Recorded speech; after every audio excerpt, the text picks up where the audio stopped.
Bismillahirrahmanirrahim. Assalamu alaikum viewers. My name is Zulkarnain Bukhari. Please like, share and subscribe our channel ZB Chemistry. हमने 9th class chemistry chapter number 7 start किया हुआ था और आज का जो हमारा टॉपिक है वो हमारे पास है इलेक्ट्रोलाइटिक सेल्स। यानी कि हमने लास्ट टाइम बात की थी इलेक्ट्रोलाइट की और इलेक्ट्रोकेमिकल सेल्स की कि हमारे पास इलेक्ट्रोलाइट क्या होते हैं कि जो कंडक्ट करते हैं इलेक्ट्रिसिटी इन एक्वस सॉल्यूशन या मोल्टन फॉर्म के अंदर, तो उसको हम इलेक्ट्रोलाइट कहते हैं। उसके हमने टाइप्स डिस्कस की थी, स्ट्रॉन्ग इलेक्ट्रोलाइट और वीक इलेक्ट्रोलाइट्स। और हमने फिर इलेक्ट्रोकेमिकल सेल को डिस्कस किया था कि अगर स्पॉन्टेनियस रिएक्शन करेगा तो उसमें हमारे पास इलेक्ट्रिसिटी प्रोड्यूस होगी, और अगर हमारे पास नॉन स्पॉन्टेनियस रिएक्शन के ज़रिए वो हमारे पास रिएक्शन होगा तो उसमें हमारे पास क्या होगी कि इलेक्ट्रिसिटी हम जो है उसको वो खुद देंगे। तो अब इसकी जो पहले टाइप है वो हमारे पास है इलेक्ट्रोलाइटिक सेल। इलेक्ट्रोलाइटिक सेल की जब हम बात करते हैं कि हमारे पास इलेक्ट्रोलाइटिक सेल क्या है, हमारे पास फर्स्ट ऑफ ऑल हम इसकी बात करेंगे डेफिनेशन के। हमारे पास इसकी डेफिनेशन क्या है कि हमारे पास क्या एक टाइप ऑफ इलेक्ट्रोकेमिकल सेल है इन विच हमारे पास क्या होता है non spontaneous chemical reaction take place होता है when electric current is pass through the solution. यानी कि जब सॉल्यूशन के अंदर से इलेक्ट्रिक करंट हम पास करते हैं तो हमारे पास क्या होता है कि उसमें हमारे पास नॉन स्पॉन्टेनियस जो रिएक्शन है वो हमारे पास टेक प्लेस हो जाता है। अब इसकी अगर हम इलेक्ट्रोकेमिकल सेल की वर्किंग की बात करें कि हमारे पास किस बेस के ऊपर ये वर्किंग करता है या किस प्रोसेस की या किस प्रिंसिपल के ऊपर ये वर्किंग करता है, तो ये हमारे पास वर्किंग करता है वो हमारे पास इलेक्ट्रोलाइसिस का जो प्रोसेस है उसके बेस पे जो क्या करता है ये वर्किंग करता है। अब हमारे पास इलेक्ट्रोलाइसिस क्या है, इलेक्ट्रोलाइसिस क्या है हमारे पास कि ऐसा प्रोसेस जो क्या होगा इलेक्ट्रोलाइटिक सेल के अंदर होगा उसको हम इलेक्ट्रोलाइसिस कहेंगे। अब अगर हम इसके डेफिनेशन की बात करें कि हमारे पास इलेक्ट्रोलाइसिस क्या है, इलेक्ट्रोलाइसिस क्या है हमारे पास बेसिकली इसको हम क्या कहते हैं डिकम्पोजिशन कहते हैं। ये डिकम्पोजिशन है, ठीक है। ये हमारे पास क्या है डिकम्पोजिशन है और ब्रेक डाउन। ये हमारे पास क्या है ब्रेक डाउन है किस चीज़ की इलेक्ट्रोलाइट की, यानी कि जो हमारे पास इलेक्ट्रोलाइट यूज़ हो रहा है इसके अंदर उसकी डिकम्पोजिशन है या उसकी ब्रेक डाउन है।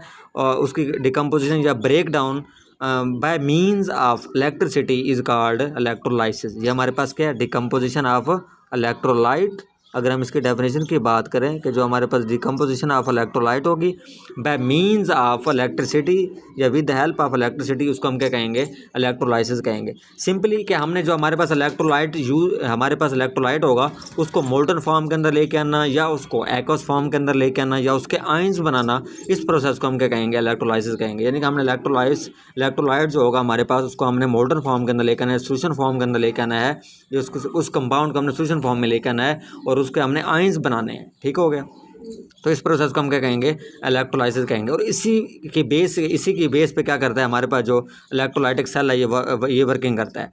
आगे हमारे पास की कंस्ट्रक्शन की बात करें कि हमारे पास कंस्ट्रक्शन में क्या होगा इसके। अब हम कंस्ट्रक्शन की बात करें जो हमारे पास इलेक्ट्रोलाइटिक सेल होता है वो consist of a solution of electrolyte. उसके अंदर हमारे पास क्या होगा ये एक सोल्यूशन होगा। ये इसके अंदर आप देख सकते हैं कि हमारे पास ये सोल्यूशन है इलेक्ट्रोलाइट है जो भी हम इसके अंदर वो यूज़ करेंगे क्योंकि हमने कल ये चीज़ पढ़ी थी। अब उसके बाद हमारे पास क्या होगा इसमें 2 इलेक्ट्रोड्स होंगे हमारे पे, ये आपको नज़र आ रहे होंगे 2 इलेक्ट्रोड पॉजिटिव और ये नेगेटिव। अब जिसके ऊपर हमारे पास क्या होगा ये दोनों जो इलेक्ट्रोड होंगे ये क्या होंगे डिप्ड होंगे किसके अंदर इलेक्ट्रोलाइटिक सॉल्यूशन के अंदर, और फिर क्या होंगे ये कनेक्टेड होंगे किसके साथ बैटरी के साथ। अब जो हमारे पास जो इलेक्ट्रोड है जो हमारे पास पॉजिटिव टर्मिनल के साथ अटैच होगा उसको हम क्या कहेंगे एनोड कहेंगे। यानी कि जो हमारे पास देखें ये पॉजिटिव टर्मिनल से अटैच है तो इसको हम क्या कहेंगे एनोड कहेंगे, एनोड, ठीक हो गया। अब जो हमारे पास नेगेटिव वाला होगा उसको हम क्या कहेंगे कैथोड कहेंगे। तो ये तो हमारे पास होगी इसकी हमारे पास कंस्ट्रक्शन होगी, ठीक हो गया किसकी हमारे पास इलेक्ट्रोलाइटिक सेल की। अब जो हमारे पास मेन चीज़ है वो हमारे पास क्या है इसकी वर्किंग है कि हमारे पास जो इलेक्ट्रोलाइटिक सेल है वो हमारे पास वर्किंग कैसे करता है। अगर हम इसकी वर्किंग की बात करें वर्किंग में हमारे पास क्या होगा, वर्किंग में हमारे पास इसके 2 मेन जो चीज़ें हैं वो हमारे पास होती हैं।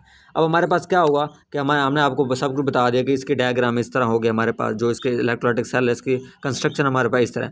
अब क्या होगा कि जब हम इसके ऊपर करंट को अप्लाई करेंगे, जब हम इसके ऊपर करंट को अप्लाई करते हैं तो हमारे पास क्या हो जाएगा इलेक्ट्रोलाइसिस हो गया। इलेक्ट्रोलाइसिस क्या है हमने अभी डिस्कस किया कि हमारे पास क्या होगा डिकम्पोजिशन होगी, decomposition of electrolyte bye means of electricity is called electrolysis. यानी कि हमने क्या करना है ब्रेक डाउन करनी है इलेक्ट्रोलाइट्स की into ions into respective positive और negative charge ions is called हमारे पास क्या होगी इलेक्ट्रोलाइसिस होगी।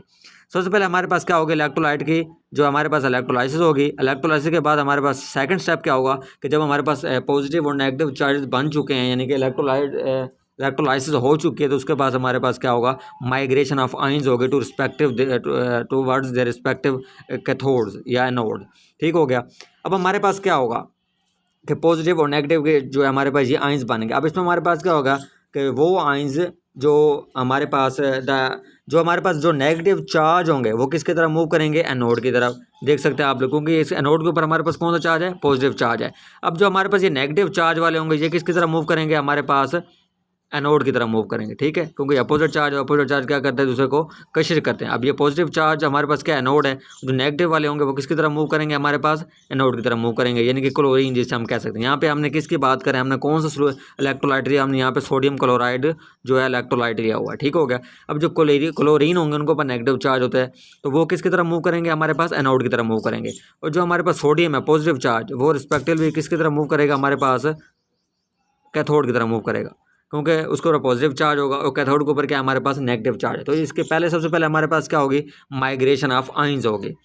अब हमारे पास जो ये ओवरऑल रिएक्शन है, कि हमने यहाँ पे क्या लिया, 2 NaCl के जो हमारे पास एटम्स है हमने वो लिए हैं, ठीक हो गया, मॉलिक्यूल्स लिए हैं। अब इसमें हमारे पास क्या होगा कि अगर जब हमने इसका इलेक्ट्रोलाइसिस की, पहला स्टेप जो हमने किया है कि इसमें हमने जब इलेक्ट्रिसिटी पास आउट की तो हमारे पास क्या होगा, ये आइंस के अंदर डिसोसिएट हो गया, 2Na positive plus 2Cl negative, ये हमारे पास आइंस के अंदर डिसोसिएट हो गया।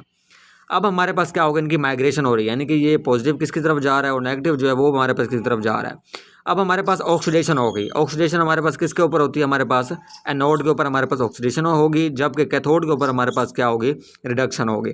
अब ऑक्सीडेशन हमारे पास क्या होगी, क्योंकि हमने ऑक्सीडेशन की तारीफ क्या पढ़ी थी हमने लास्ट वीडियोज़ के अंदर, कि हमारे पास क्या होगा, loss of electron is called oxidation, या increasing of oxidation state is called हमारे पास ऑक्सीडेशन कहलाता है। अब हमारे पास क्या होगा कि हमारे पास ये 2 क्लोरीन हमारे पास एटम्स हैं। अब आपको पता है, अब इसके ऊपर नेगेटिव चार्ज है। नेगेटिव चार्ज का क्या मतलब है कि इसके ऊपर हमारे पास ज़्यादा इलेक्ट्रॉन्स हैं, क्योंकि क्लोरीन का जो हमारे पास आउटर मोस्ट शेल है इसके अंदर हमारे पास 7 इलेक्ट्रॉन्स मौजूद होते हैं, ठीक है। अब जब इसके ऊपर नेगेटिव चार्ज है तो इसका क्या मतलब है कि इसके पास एक और इलेक्ट्रॉन भी मौजूद है, यानी कि इसके पास 8 है। इस तरह हमारे पास 2 हैं, तो इसका भी क्या होगा, 7 होंगे। अब जब इसके ऊपर नेगेटिव चार्ज है तो इसका क्या मतलब है कि इसके ऊपर भी हमारे पास एक और, यानी कि इन दोनों के पास 8 है। तो क्या होगा कि ये जो क्लोरीन है जो हमारे पास ये 2 इलेक्ट्रॉन अपने लूज़ कर देगा। जब ये 2 इलेक्ट्रॉन लूज़ कर देगा तो ये क्लोरीन के फॉर्म में आ जाएगा, 2 इलेक्ट्रॉन जो है लूज़ हो जाएंगे। तो इस प्रोसेस को हम क्या कहेंगे, ऑक्सीडेशन कहेंगे, जो हमारे पास किसके ऊपर होगी, एनोड के ऊपर होगी। और ऑक्सीडेशन की हमने तारीफ यही पढ़ी थी, lose of electron is called, क्या होगा, हमारे पास ऑक्सीडेशन होगी। अब नेक्स्ट हमारे पास क्या है, रिडक्शन। रिडक्शन हमारे पास किसके ऊपर होती है, कैथोड के ऊपर होती है। अब उसमें हमारे पास क्या होगा कि सोडियम के ऊपर क्या हमारा पॉजिटिव चार्ज है। अब इसके पास क्या है, कमी है, हमारे पास इलेक्ट्रॉन्स की क्या इसके पास कमी है। अब ये क्या करें, gaining of electron is called reduction, ठीक हो गया। अब इसमें क्या हुआ कि हमारे पास ये 2 इलेक्ट्रॉन है, ये 2 इलेक्ट्रॉन एक्सेप्ट करके हमारे पास क्या बन जाएगी, मेटल बन जाएगी, यानी कि सोडियम के 2 मेटल्स बन जाएंगे, ठीक हो गया। अब इसमें क्या होगा, हमारे पास रिडक्शन होगी और ये हमारे पास किसके ऊपर हुई है, हमारे पास कैथोड के ऊपर हुई है, जबकि जो हमारे पास ऑक्सीडेशन है वो हमारे पास किसके ऊपर हुई है, एनोड के ऊपर हुई है। इसके अंदर हमारे पास आप देख सकते हैं कि पॉजिटिव है और इधर नहीं है हमारे पास। उसका क्या मतलब है कि decrease in the oxidation state, और जहाँ पे decrease in the oxidation state होगी तो उसका क्या मतलब है कि हमारे पास क्या हुई है, रिडक्शन हुई है। और ऑक्सीडेशन में हमने क्या पढ़ा था, तो उसमें हमारे पास क्या होती है, lose of electron, increase of oxidation state is called oxidation. तो ये हमारे पास क्या होगी, इलेक्ट्रोलाइटिक सेल होगा। इसके हमने बेसिकली डेफिनेशन करनी है सबसे पहले, फिर इसका प्रोसेस करना है, हमने स्टेप बाय स्टेप चलना है, फिर हमने इसकी कंस्ट्रक्शन और इसका जो कंस्ट्रक्शन है वो डिस्कस करनी है, फिर हमने उसके अलावा इसकी वर्किंग डिस्कस करना है कि हमारे पास इसकी वर्किंग कैसे होगी। तो आगे नेक्स्ट वीडियो में हम जो है डिस्कस करेंगे आगे जो है गैल्वानिक सेल जो दूसरी टाइप है उसको हम डिस्कस करेंगे। अगर इसके मतलब कोई क्वेश्चन हो तो आप कमेंट सेक्शन में पूछ सकते हैं। थैंक यू, अल्लाह हाफिज़।